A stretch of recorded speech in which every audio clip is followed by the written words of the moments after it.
골 깊은 계곡을 따라 펼쳐지는 기암 괴석은 마치 불상과 보살이 오르내리는 형상이다. 발 닿는 곳마다 절토요 불상을 만날 수 있으니 한 폭의 대극락도를 보는 듯하다. 산기슭 한켠에 목 잘린 불상이 흙 속에 반쯤 묻혀 있다. 부드러운 옷주름과 풍만한 부처의 몸이 석굴암 본전부를 연상케 한다. 지금도 예배하는 마음은 변함이 없어 절을 하고 기원하는 백의의 무리들이 줄을 잇는다. 그러나 후대의 잘못으로 절터는 그 원형을 찾을 수 없고 불뜰을 잃은 불상들이 많으니 이는 참으로 불행한 일이다. 절터마다 당탑이 마주서 있고 기암 절벽을 스치며 울리는 종소리가 온 산에 퍼지던 시절을 상상하니 감개무량하고 예술의 생명이 무한함을 절실히 느낀다.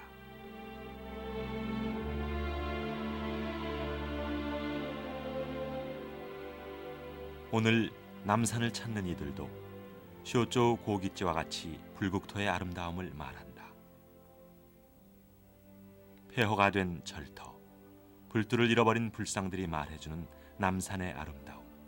그 아름다움의 실체는 무엇일까? 그리고 그 불상의 머리는 어디로 갔을까?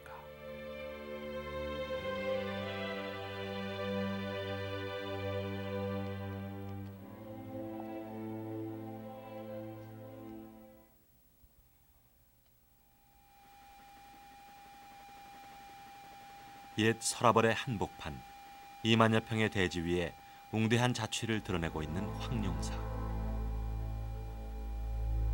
신라 제1의 호국 사찰이었던 황룡사는 경주가 신라 천년의 고도였음을 상징적으로 보여준다.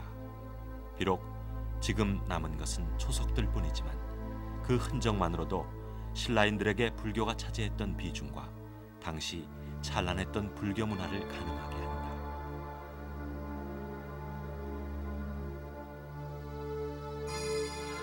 황룡사의 바로 이웃에서 신라의 왕궁이었던 반월성이 있다. 이름 그대로 반달 모양의 반월성을 마주하고 남산이 우뚝 솟아있다.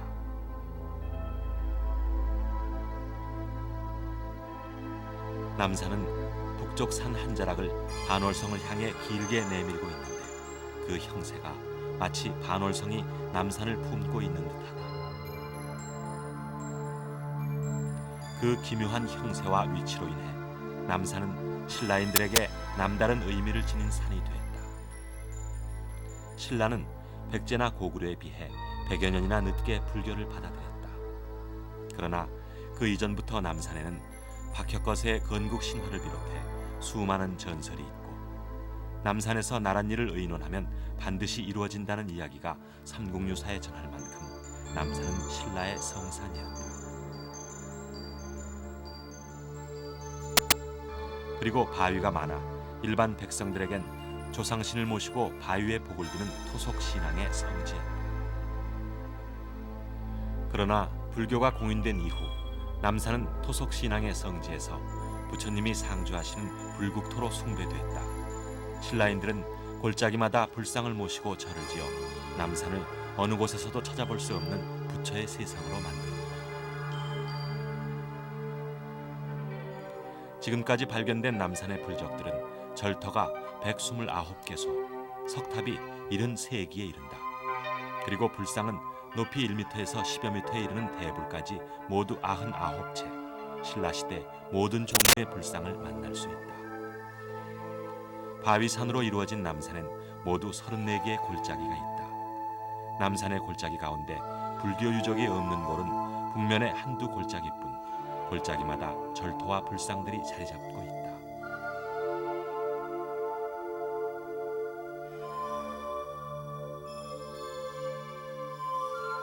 남산에 들어서면 가장 먼저 눈에 띄는 것이 절벽이나 바위에 부처를 새겨놓은 73채의 마의 불상들이다. 마의 불상들은 천년의 세월 동안 남산의 바위들을 온갖 형태로 장식해왔다. 신라인들은 남산의 바위를 잘라내고 쪼아 불상을 만들었다. 이 불상들은 삼국시대에서 통일신라에 이르기까지 300여 년 동안 조성됐다. 그들은 왜 남산에 이렇게 많은 불상을 만들려 했을까?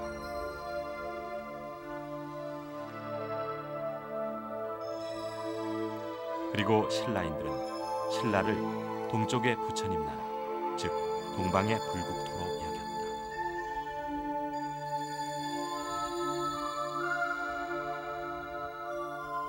그리고 하늘에서 내려오신 부처님이 남산의 바위에 머물고 계신다고 여겼다. 신라인들에게 불상을 조성하는 일은 바로 바위에 계시는 부처를 모시는 일이었다. 그래서 남산엔 큰 법당이 없다. 신라의 바위가 곧 부처님의 법당인 것이다. 신라를 불국토로 여기고 남산의 바위에 부처를 모시던 신라인의 눈으로 보면 남산의 바위 하나, 돌 하나가 다 부처여 보살이었던 것이다.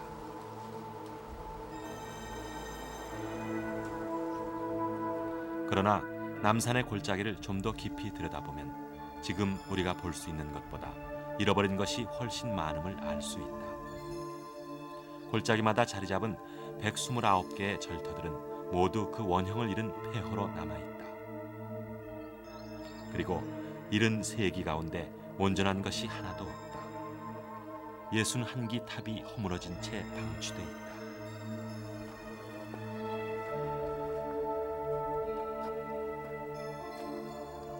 남산의 절은 평지 가람과는 달리 먼저 불상을 모시고 거기에 맞춰 절을 지었다. 그러나 오늘 남산의 불상은 불도를 잃어버린 채 폐허가 된 절터를 지키고 있다.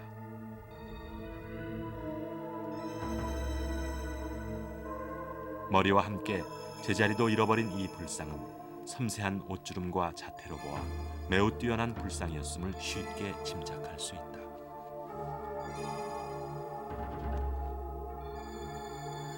남산에서 환조불은 30채, 그중 파손된 흔적이 없는 것은 하나도 없다.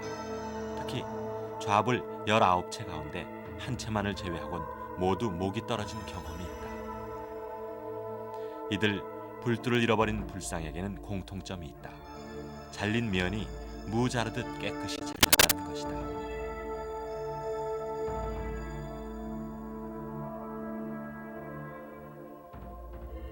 석불은 구조상 부처의 목, 삼도 부분이 가장 약하다.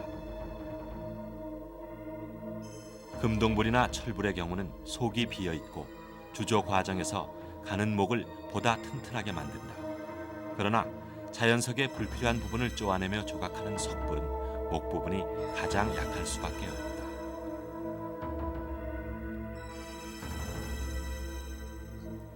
삼도가 구조상 약하다고는 하지만 어떤 힘에 의해 그것이 잘렸을까? 보통 전에 다른 불상들 보면 차마 전면에서는 치질 못하고 보통 후면에서 쳐서 앞으로 떨어지는 경우가 많은데 이거는 전체적으로 굴린 것 같아요. 아, 그러니까 사람이 굴린 것 같다 이거죠. 예, 그래서 이제 앞이 맞으니까 앞에 충격을 맞으니까 뒤로 넘어졌죠. 아, 뒤로 이- 깨졌죠. 얼굴 이 부분. 단면을 보고서 그렇게 예. 느꼈어요.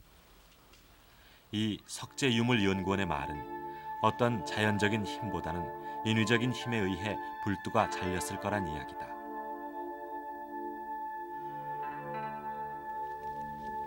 그렇다면 언제, 누가, 왜 불상을 쓰러뜨렸을까?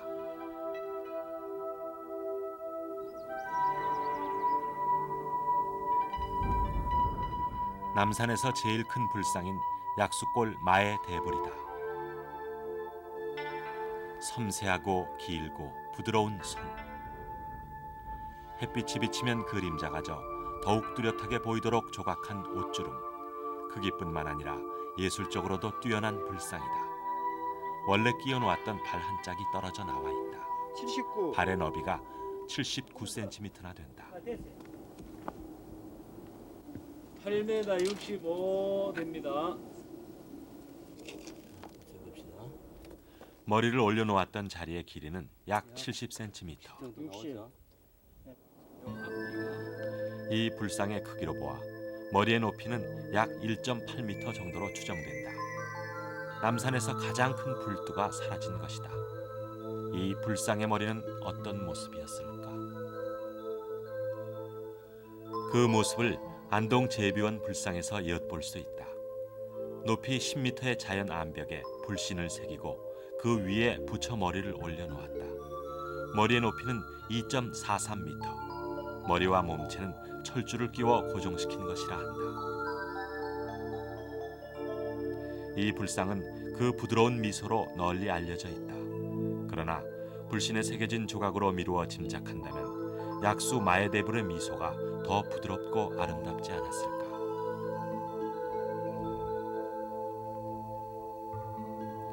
약수 마에데불의 머리도 안동 제비원 불상처럼 뒤가 납작했을 것이다. 머리를 올려놓았던 자리에 모양을 봐도 그렇다. 한가운데 지름 9cm 되는 구멍이 있다. 머리를 철주로 연결했던 것일까?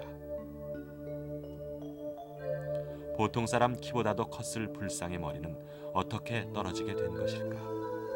그 추락 지점은 아래쪽 대나무 숲이었을 것이다. 무성해진 숲속에 묻혀 있는 것일까? 예. 20m 정도는 불렀다고 봐야겠죠. 그렇죠.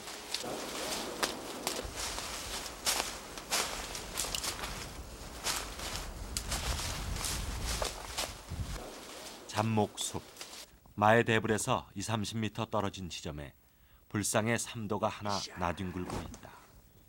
예. 그 크기와 뒷면이 납작한 모양으로 보아 약수 마에데불의 것이 틀림없다. 부처의 목, 삼도의 선이 생생하게 살아있는 것도 옷주름과 어울린다. 그런데 있어야 할 철줄을 박은 흔적이 없다.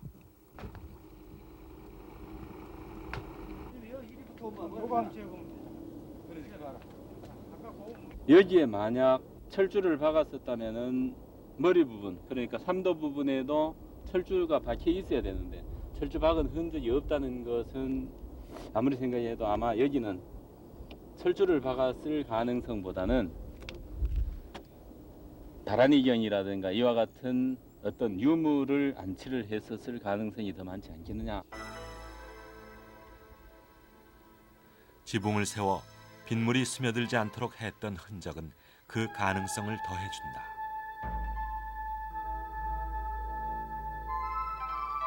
그렇다면 부장품을 빼내기 위해 불상의 머리를 떨어뜨렸다는 추정 또한 가능한데 인간의 손이 닿은 흔적이 있다. 불상의 오른발은 뒤집히고 왼발이 사라졌다.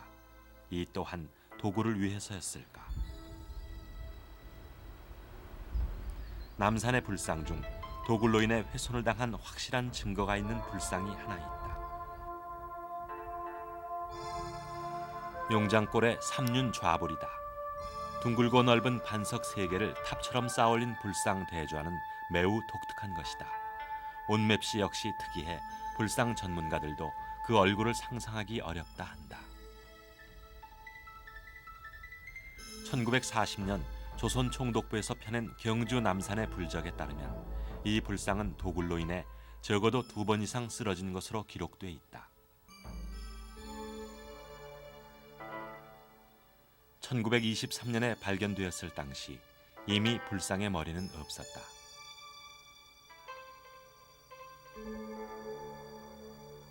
그러니까 1923년 이전에 이미 불상의 머리는 유실된 것으로 보인다.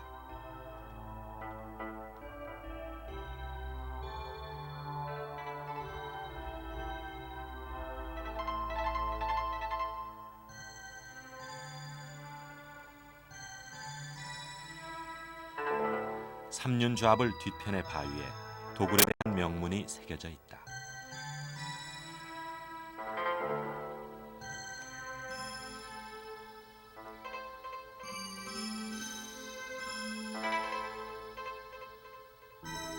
석불 도굴의 이해는 여러 곳에 남아있다. 석등의 옥계석을 갓처럼 쓰고 있는 이 불상이 이렇게 누더기가 된 사연 또한 도굴 때문이었다. 이 석불의 경우 불신의 밑부분을 둥그렇게 파서 부장품을 모셨는데 도굴꾼들이 이를 훔치기 위해 불상을 파손한 것이다. 내원사의 본전불인 이 석불도 도굴로 인해 본래의 불도를 잃었다. 석불은 구조상 부작물 설치가 쉽지 않다. 이 석불은 좌대에서 도굴을 면한 사리기가 발견돼 신라시대 석불에도 부작물을 넣었음을 말해주는 불상이다. 탑을 헐면은 탑 속에서 그런 귀중한 사리 장엄구가 나오니까 불상 내에서도 나올 거다 하고 석조불에 이르기까지 심지어 그와 같은 만행을 저질렀습니다. 그러나 불신의 그 석조 불상 속에서는 잘 발견되지 않았습니다. 주로 그 좌대라든지 아래쪽에 있는 것인데 이 남산의 경우에는 결국 그와 같은 보물 탐색을 위해서 그런 도굴꾼들이 불신을 뒤지는 과정에서 불좌대를 헐고 그런 귀중한 유품을 절취해 갔다고 이렇게 추정이 되고 있습니다. 도굴꾼들은 왜 부작물을 노린 것일까? 탑이나 불상을 더욱 고귀한 것으로 만들고자 넣었던 부장품 때문에 탑과 불상들이 순환을 겪게 된 것일까? 봉안을 하는데 보통 보게 되면 이제 안에다가 내합이라고 해가지고 은이나 그런 것들로 합을 만들고 그리고 거기에다 이제 사리를 넣고 그 밖에다가 대개의 경우에는 금 외합을 많이 만듭니다. 그래가지고 그 어떤 저 만들어가지고 여기에다가 봉안을 하고 그 위에다가 저걸 올려놨던 그런 사리공이죠.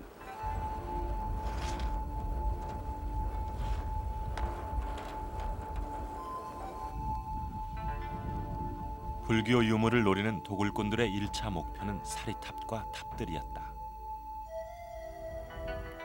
도굴꾼들은 사리공과 그 속의 보물들을 찾기 위해 탑을 허물었다. 남산의 절터와 바위에 서 있던 73개의 탑들이 모두 쓰러져 폐탑이 된 내력은 도굴 때문이었다.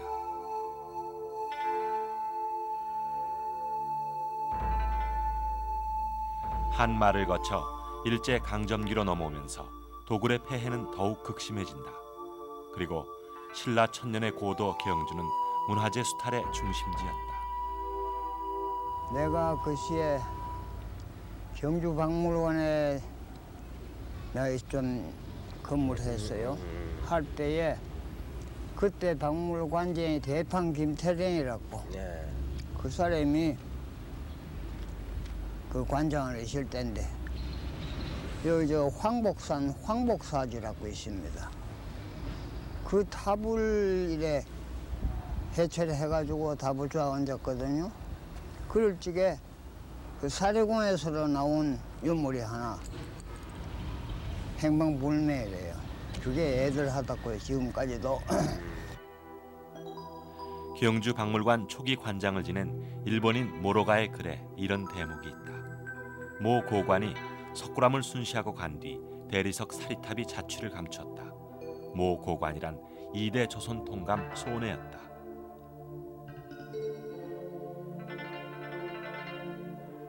일제시대 도굴은 최고 통치자부터 말단에 이르기까지 광범위하고 조직적으로 자행됐다. 귀걸이 한 상만 가지고 오면 일본가는 그 증명을 내줬거든. 일본가는 증명으로. 그래서 거기 꼽은 전부 그 일본가는 증명나무를 다 파버렸어요. 그러고 일본 놈들이 우리 한국 와가지고 군대로 저 능 같은 거 딱 둘러싸고 다 도굴을 해시니.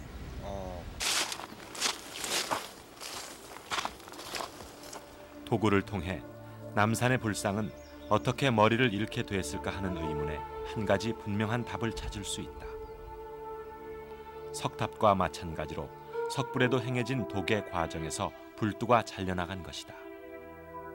석불의 경우 구조상 불상 밑바닥이나 좌대에 부작물을 안치한다. 그렇다면 도굴꾼이 부작물을 찾기 위해 어떻게 했을까? 당연히 불상을 넘어뜨리고 좌대를 허물어야 했을 것이다. 불상을 넘어뜨리거나 좌대를 허물면 불상은 머리부터 땅에 떨어지게 되고 그 충격으로 가장 약한 목이 잘려나갔을 것이다.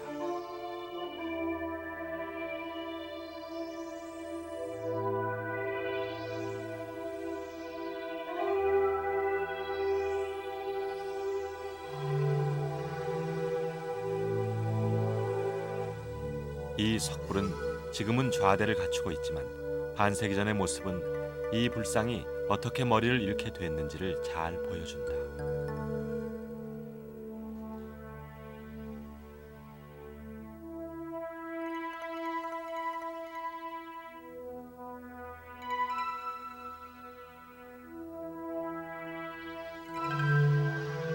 이 어두운 시기를 거치면서 경주 남산은 그나마 간직하고 있던 아름다움을 거의 잃었다.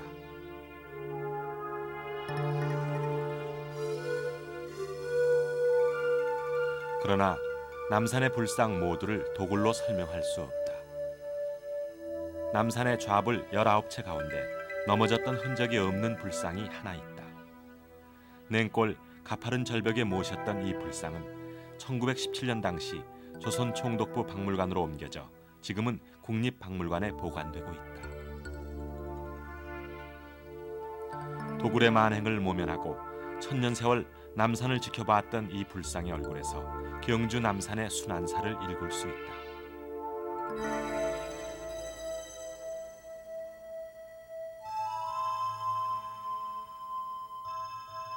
남산의 불상들이 불두를 잃게 된 내력 또한 그 순환의 역사 속에서도 찾을 수 있다. 황룡사진은 경주가 겪었던 최초의 재난을 상징적으로 보여준다.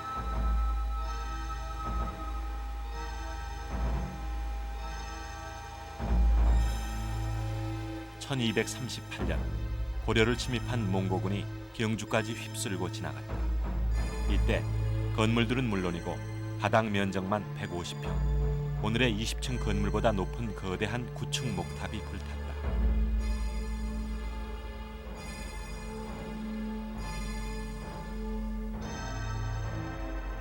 그리고 봉덕사 신종보다 4배나 컸다는 종이 있었는데 그 거대한 범종 역시 소실됐다.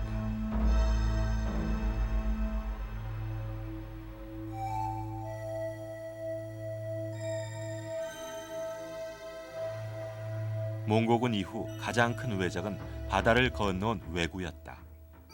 권근의 영해부 서록이는 그 피해상을 이렇게 전한다. 성과 읍은 폐허가 되고 두어 해 동안 적의 소굴이 되니 관사들은 다른 고을로 옮겨가고 옛 마을엔 범과 산돼지가 나와 날뛰었다.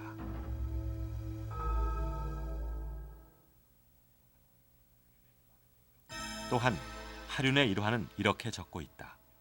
내가 경원yon 왕명을 받아 경주에서 울주로 가는 90리길이 묘연하고 사람이 없어 황량했다.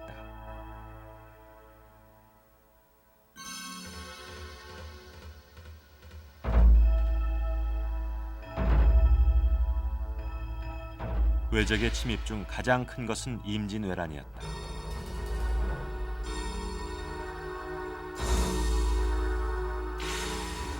임진왜란 중에 파괴된 경주의 대표적 문화재는 분황사와 불국사다. 동경잡기에 따르면 분황사 모전 석탑은 원래 9층이었는데 왜군들이 이를 파괴해 3층만 남게 됐다. 불국사도 이때 불타버렸다. 임진왜란 후반엔 전국적으로 의병들이 일어났다. 불국사도 의병 기지였고 남산은 피난처였다.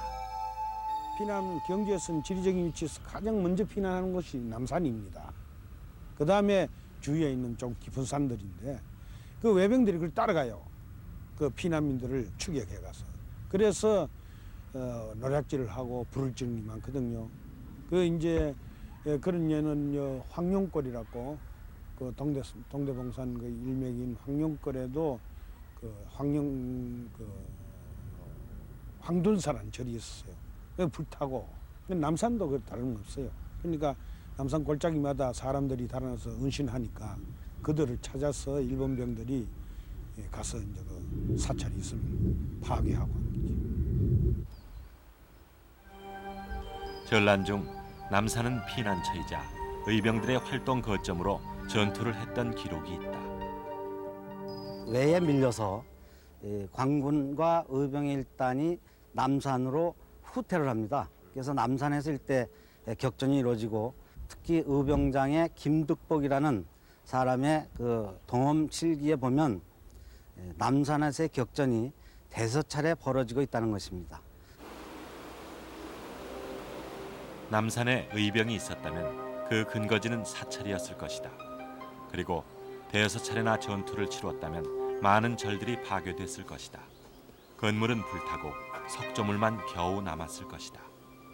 400여 년 전 그 전란의 흔적들은 남산의 흙 속에 묻혀 있다. 그러나 전란은 남산과 경주를 더욱 피폐하게 했지만 남산의 불상에 대한 직접적인 위해를 가하지는 않았다.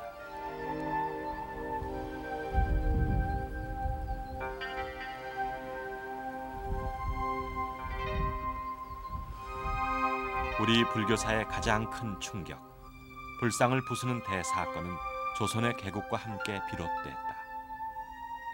조선조 불교 탄압의 역사는 때로 매우 잔인한 모습으로 나타난다.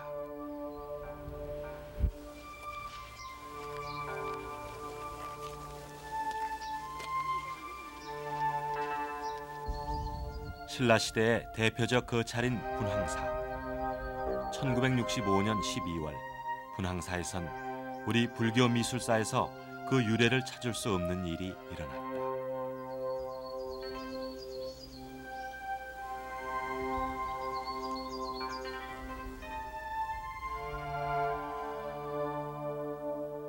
논밭으로 변한 옛 분황사 터 우물 속에서 목이 잘린 좌불이 13채, 불두 5점, 보살 입상 1채 등 파손된 불상들이 한꺼번에 발견됐던 것이다.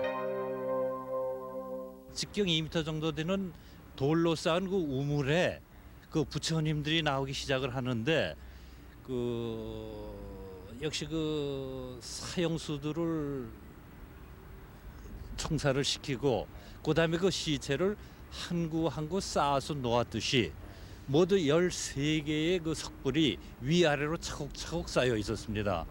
그리고 머리 부분도 그 사이에 끼어가지고 있어서 어떤 면에서는 그 참 참혹한 양상이라고 할까요? 그런 것을 연상시켰습니다.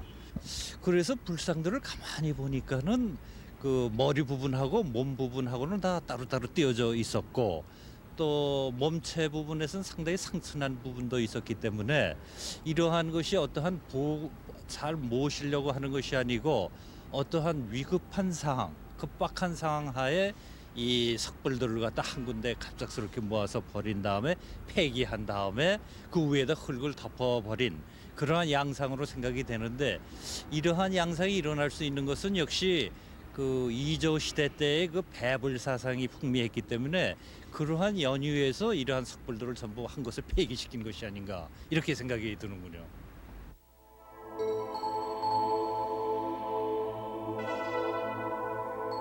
고려의 멸망은 삼국시대부터 국교로 숭배해왔던 불교 사회의 종언을 의미했다. 조선 초기 억불숭유 정책은 정치적인 의미가 강했다.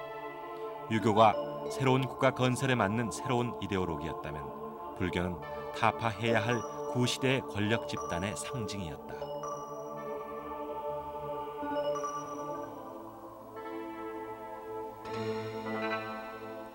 실제로 조선 초기의 왕들은 불교 탄압을 강력히 실행하고자 했다. 태종은 전국에 242개의 사찰만 남기고 모두 폐사시켰다. 세종은 242개의 사찰을 다시 정리해 36개만 남기고 폐사시켰다.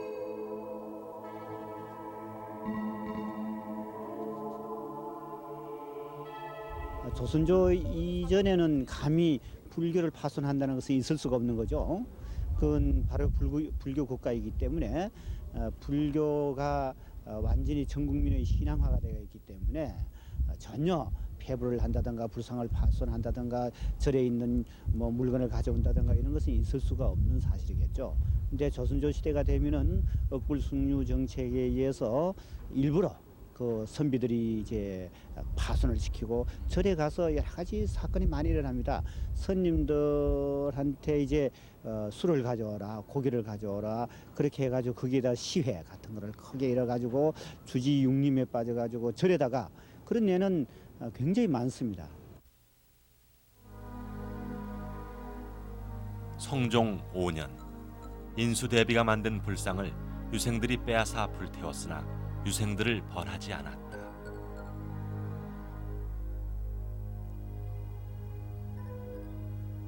연산군 1년인 1495년 원각사를 기방으로 만들고 여성들을 관청의 노비로 삼았다.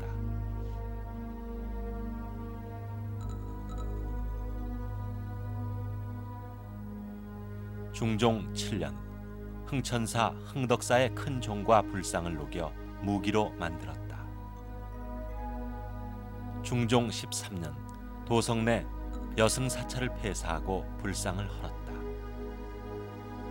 중종 25년에 펴낸 신증 동국여지 승남에 의하면 당시 경주에 폐사된 사찰은 사천왕사, 흥륜사, 신원사 등 13개소, 그중 장림사, 남산사, 천관사는 남산의 절이다.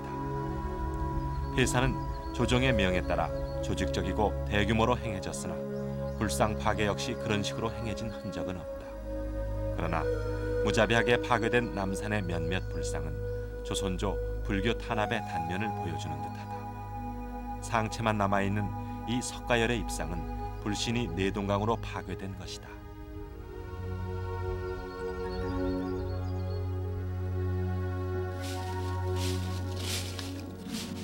땅속에 묻힌 좌대 위에 앉아있는 이 불상은 머리가 2개였을 것이다. 원래 불두를 잃어버린 후 누군가 철심을 박아 2번째 머리를 모셨지만 그건 역시 잃게 된 것이다.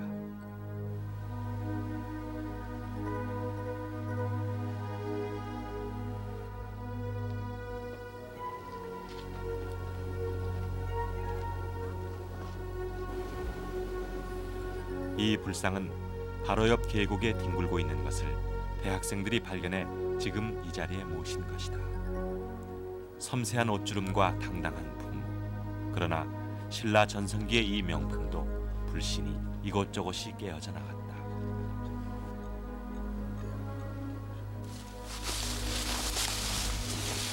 조선조의 불교 탄압은 빈 절터를 민간 토속 신앙의 장으로 만들었다.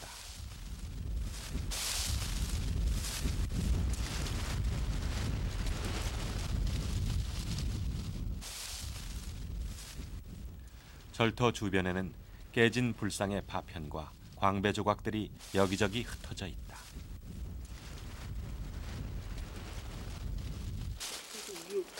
한대 저 위에 있었는데 깨가지고 일로 막 집이 던졌어요. 그러니까 이다 내려왔지. 불러서 저 무덤 속에서 무덤 사람들이 이제 이거 아주 이게 무덤 속에 있으면 일부러 무덤 때문에 다 없애버렸어요. 탑이나 뭐나. 그 탑 자리에 무덤 쓰고 탑을 다 그 바깥으로 다 치고 한참 있다 그랬습니다. 저희 조선시대.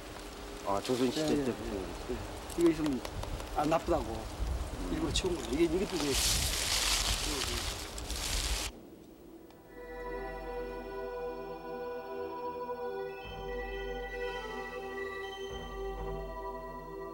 국사골 열의 좌불의 파편들은 그나마 2조각밖에 남아있지 않다. 김시습이 금호 신화를 썼던 용장사 터다. 김생의 글씨를 바치고 있던 쌍귀부는 무덤지기가 됐다.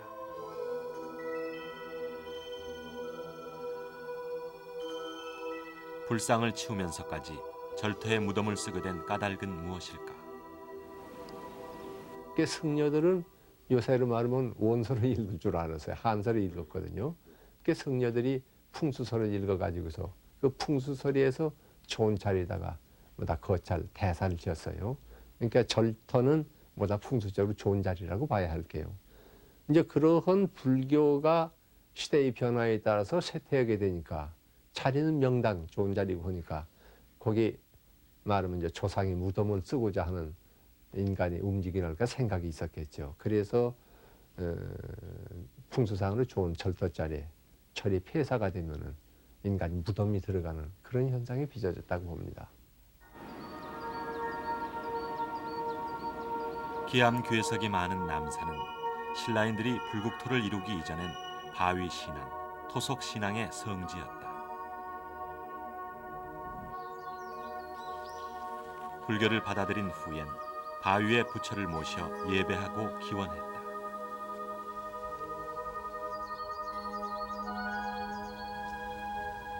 그런데 바위에 새긴 마애불의 경우도 얼굴이 완전한 것이 거의 드물다. 코가 깨져 떼웠거나 깨진 모습이다.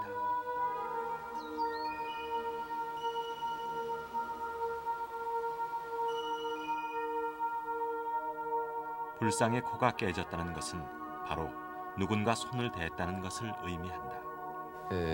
코라는 것은 돌출된 거. 그러니까 남자의 말하면 신체다 비하면 말하면 난근을 상징하게 돼요.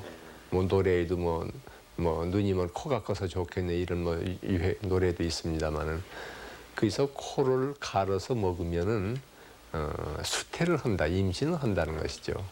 이렇게 고대 사회에 있어서는 요새보다 훨씬 남자 선호, 또 여성이라는 것은 남편에게 제사를 받을 수 있는 자식을 낳아주는 것이 의무화됐던 것이 조선조 때 여인들이거든요. 그러니까 여인으로서는 자식을 낳는 것, 특히 아들 낳는 것을 간절히 소망을 하는 것이지, 또 그걸 낳지 못하면 푸대접을 받는다든가 소박당하고 하니까. 그래서 아기를 낳지 못하는 여인들이 밤이 몰래 가서 그 석장성의 코를 갈아서 그 말을 먹는다든가, 또는 부처님 코를 갈아서 먹는다든가, 이런 것은 우리나라의 오래된 풍속이라고 보는 것입니다. 생산을 위한 끊임없는 이어모는 그것을 이루어줄 대상을 찾았다. 그중 하나가 왼손을 다소곳이 복부에 얹고 있는 이 부처 바위의 석조열의 입상이다. 그러나 이 불상의 얼굴도 깨어졌다. 남산의 불상들은 이렇게 그 공력을 믿는 사람들에 의해 훼손되기도 했다.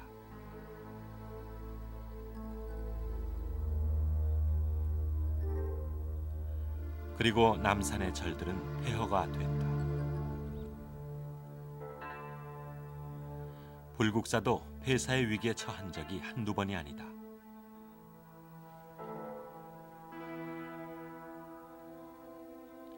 (1890년대) 말 불국사는 무려 3년간이나 빈 절이었다.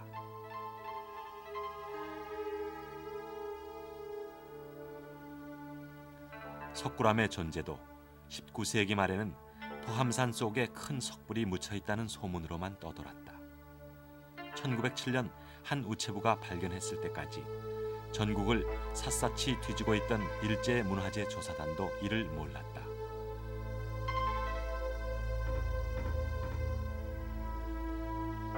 (1907년) 발굴 당시 석굴암은 폐허에 가까웠다.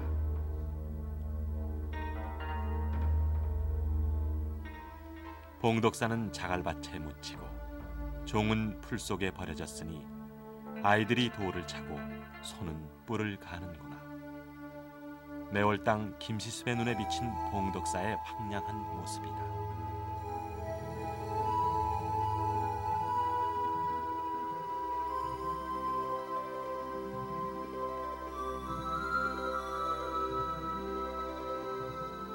봉독사 신종이 그랬듯이 폐사의 유물들은 주인 없는 물건이 되어 이리저리 떠돌게 된다. 경주에는 아직도 그렇게 떠도는 유물들이 많다. 임진왜란 때 격전지였던 경주 읍성. 읍성에 부처님이 계신다는 얘기가 있을 만큼 석탑과 석등, 석불까지 축성에 이용했다고 한다.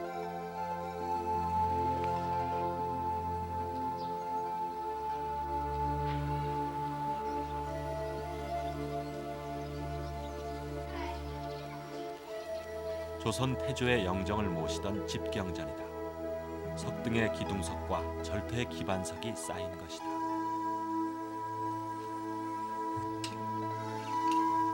남산의 동쪽 산자락 밑에 연못 서출지이다. 연등대석 2개를 반대로 포개어 석조 어항을 만들었다.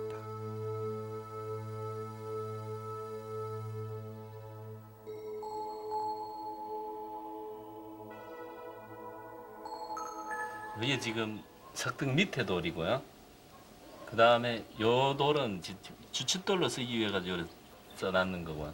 원래는 아마도 요게 중대석으로 요게 요 위에 올라앉아 있어야 됩니다. 요 위에. 그 다음에 위에 요런 연꽃이 있고 그 위에 이제 불 켤 수 있는 창이 있는 그런 걸 위에 올리면은 석등이 되는 거죠. 이 석등의 재료들은 남산의 폐사에서 온 것이다.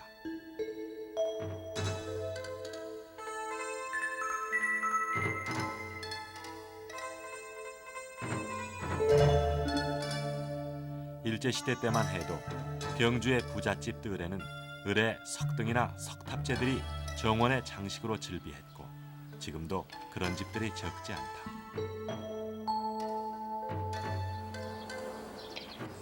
이것도 아마 집 나이로 봐가는 집이 한 130년 되시 이것도 한 100년 됐다고 한번 보겠는겨.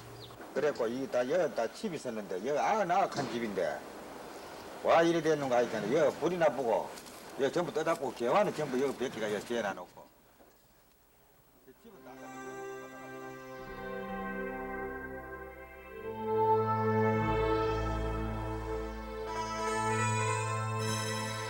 이렇게 흘러다니는 유물들을 수습하기 위해 1973년 경주 박물관에선 개인이 소장하고 있는 석조 유물 기증 운동을 벌였다. 그 결과 1년여 동안 700여 점의 각종 유물들이 모여 지금 박물관 뜰에 전시되고 있다.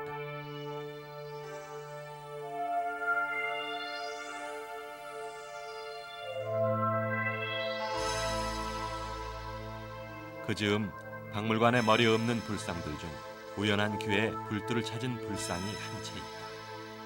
그 불두는 38년간 이 집 저 집 돌다가 경주 박물관으로 들어왔다. 여기서 불신을 다시 만난 것이다. 이 약사열의 좌상은 1929년 남산 용장골에서 발견될 때도 머리가 없었다. 불두는 이미 누군가 들고 가고 이 불상은 50여 년 동안을 머리를 잃은 채 있었다. 사실은 그 부처님은 그 광배도 원래 3분의 2가 있고 3분의 1이 없었어요. 그런데 저희가 머리 마치 임시해서 여행 그 용장계에서 매장문화재로 광배 밑작이 발견됐다고요.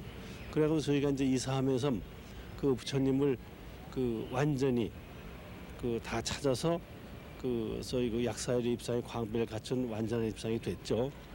좌상이 됐는데 그다음에 저희가 이제 그 고임시에서 그걸 찾아봤어요. 과연 그 이 부처님이 언제 경주 박물관 옮겨왔는지. 그러니까 1913년 기준에서 한 그 원래 몸체는 아마 한 50년 전이고 또 한 몸체 한 40년 전쯤 박물관을 옮겨왔더라고요. 대체로 그 용장계 근처에서 옮겨왔는데 하나는 산에서 옮겨왔고 하나는 그 민가의 그 농가에서 옮겨왔대요. 그래서 이제 그 동네 가서 저희가 직원을 보내서 알아봤더니 그런 일이 있다고 그랬는데 그 부처님이 그 이럴 코 같은데 모두 마멸됐어요. 그 물어봤더니 그 부처님 이제 머리를 갖다 놓고 그 타작하는데 별을 뚜기면 나달이 떨어지잖아요. 그 타작하는 데 썼다고 그래요. 불두를. 네, 불두를. 얼굴 형태를 알아볼 수 없을 정도로 마모가 심해 처음엔 의견이 많았다고 한다. 그런데 오른쪽 옆에서 보면 머리끝부터 어깨까지 붉은 줄이 한 줄로 이어져 있어 하나의 석불임이 입증됐다.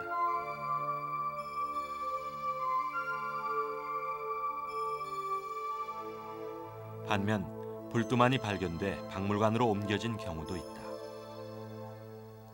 남산 철화골 불두다. 이 불두는 지난 1959년 사라호 태풍 때 계곡에 쌓였던 토사가 씻겨 내려가면서 그 모습을 드러냈다. 머리 높이는 1.53m. 기름한 얼굴에 눈, 코, 입을 뚜렷이 새긴 이 불두는 안동 제비원 마애불처럼 머리가 납작한 편이다. 이 불상의 불씨는 어떻게 생겼을까?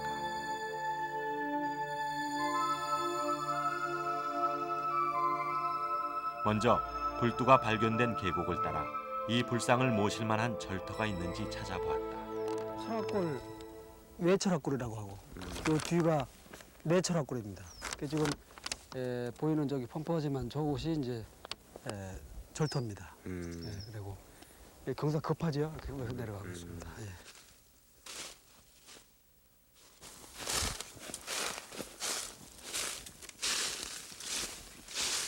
이 불상이 좌불이라면 머리 높이가 1.5m가 넘으니 불신이 적어도 6m는 될 것이다.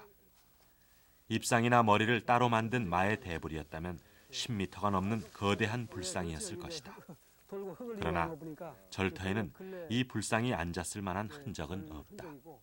이 철터는 원래 절터입니다. 원래 예, 예.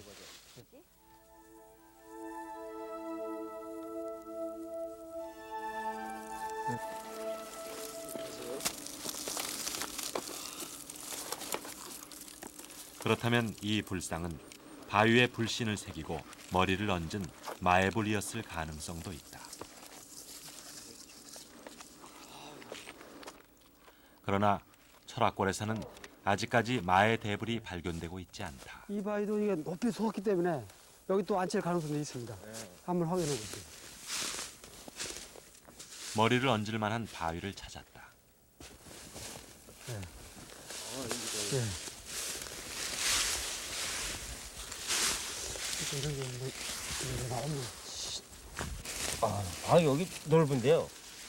근데 이 불상을 이 바위에 모시려 했다면 머리를 올려놓기 위해 파낸 흔적이 있어야 한다. 예, 여기 흔적이 없네요. 흔적이 없. 예. 저기 저 조심하세요. 낭떨어집니다.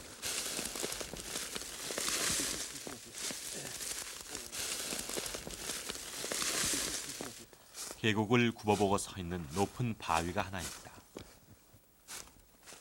바위는 큰데 윗면은 조금 전에 본 것보다 좁은 편이다.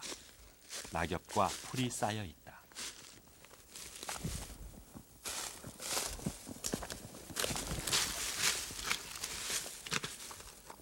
아, 이리 와보세요. 예, 뭐 있습니다.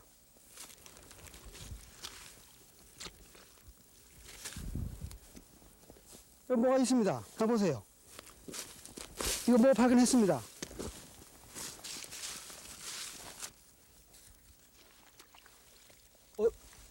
정교하게 파낸 예. 원형의 홈이 나타났다. 큰 놈 나타납니다. 이게 석등이 이렇게 큽니까? 아, 석등. 보통 석등 자리를 보기에는 너무 크네요. 예. 좀 이 바위를 볼 때, 예, 바위 몸체가 예, 사람 몸체를 닮았고, 이 크기로, 이중으로 홈을 팠네요. 이걸 아주 견고하게 석등을 올렸습니다. 그러면, 이 석등의 크기가, 그 간석의 크기가 이렇게 커야 되는데, 원형의 홈이 굴뚝을 올렸던 흔적으로 보이지는 않지만 바위의 모양은 굴불사 사방부를 연상케 한다.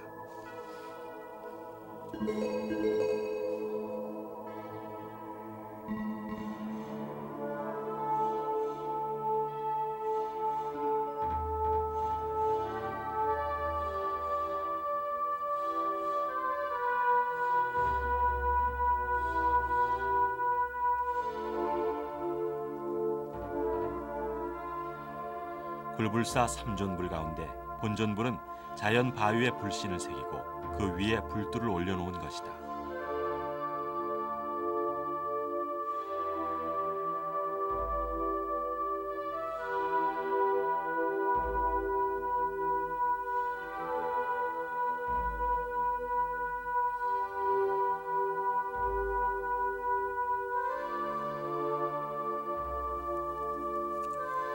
석등을 본 적이 있어요. 근데 홈본 중에서는 이거 되게 가장 큽니다. 여기 절단하는 적이. 예. 바위를 더 가공하려 했던 흔적이 드러난다. 여기 절단했네.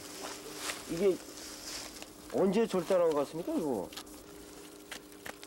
바위를 잘라내고 평평하게 다듬려 했던 흔적이다.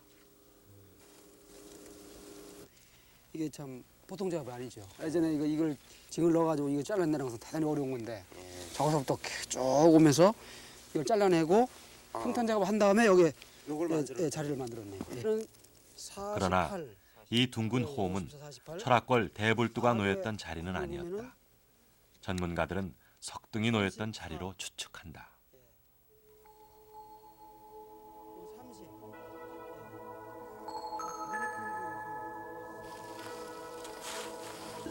철학골 불두의 몸을 찾는 작업은 잃어버린 석등의 흔적을 확인하는 것으로 끝났다.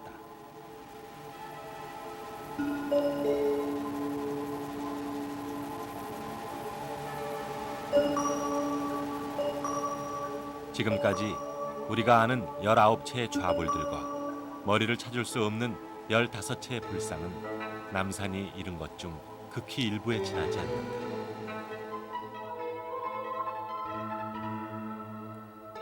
1900년대 초 남산의 모습은 그러한 사실을 생생히 전한다. 남산은 민둥산이었다.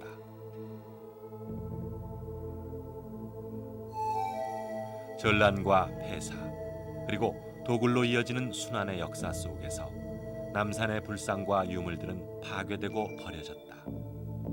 버려진 부처의 머리와 유물들은 무너지고 떠내려가 토사에 묻혔다.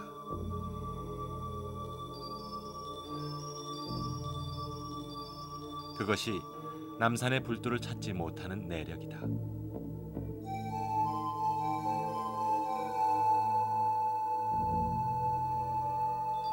오늘 삼화령 애기부처라는 애칭으로 더 친근한 이 불상 역시 땅속에 있었다.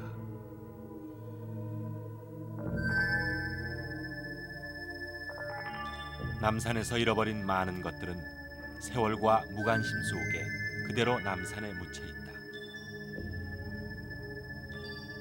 그러나 더 불행한 일은 유실을 미연한 유물조차도 되찾지 못하는 것이다. 이 불상은 1923년 겨울 처참하게 쓰러졌다. 석불이 앞으로 굴러떨어져 얼굴이 깨지고 광배는 뒤로 떨어져 참혹한 모습이었다. 총독부는 신속하게 불상의 얼굴을 복원했다. 시멘트를 바른 다음 이 불상은 보이지는 않지만 상상할 수 있었던 신라 불상의 미소를 잃어버렸다.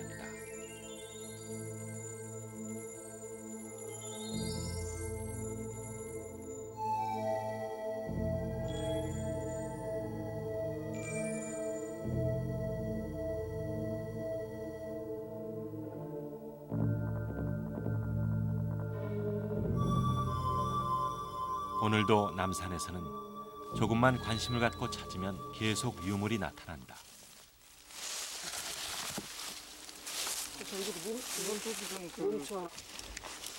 이것도 멈춰. 이거 맞네요. 이거 문이. 이거 광배 화염문이에요. 그러나 찾지 않는다면 그것들은 사라질 것이다.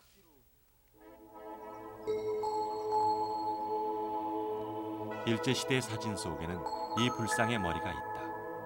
그러나 오늘 이 불상의 머리는 없다. 아무도 찾으려 하지 않기 때문이다.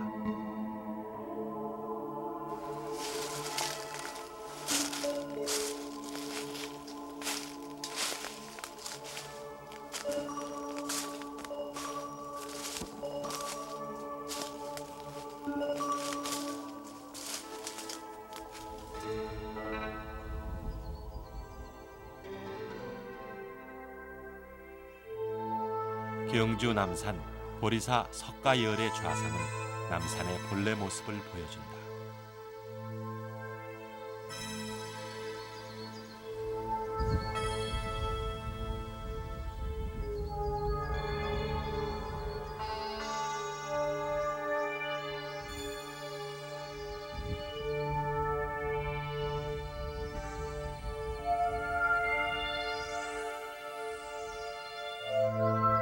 하계를 굽어보는 듯한 조용한 자태는 자신과 같은 부처들로 가득 찼던 옛 남산 불국토의 모습을 그려낸다.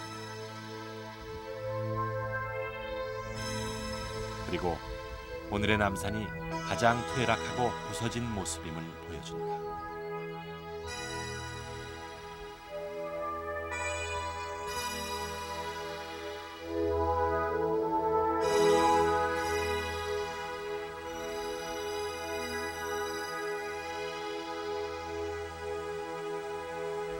용장골 꼭대기 3층 석탑은 도굴로 무너진 후 다시 세워졌다.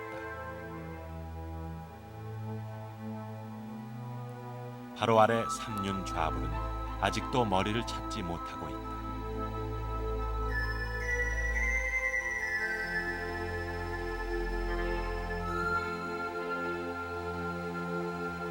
거대한 약수골 마애대불의 머리도 사라졌다.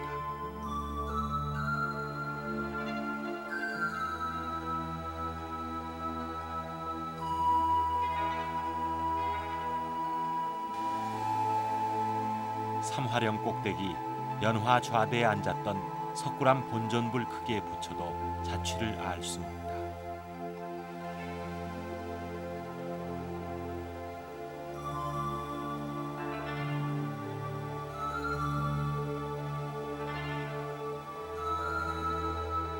반세기 전 일본인 쇼조 고기치가 말했다.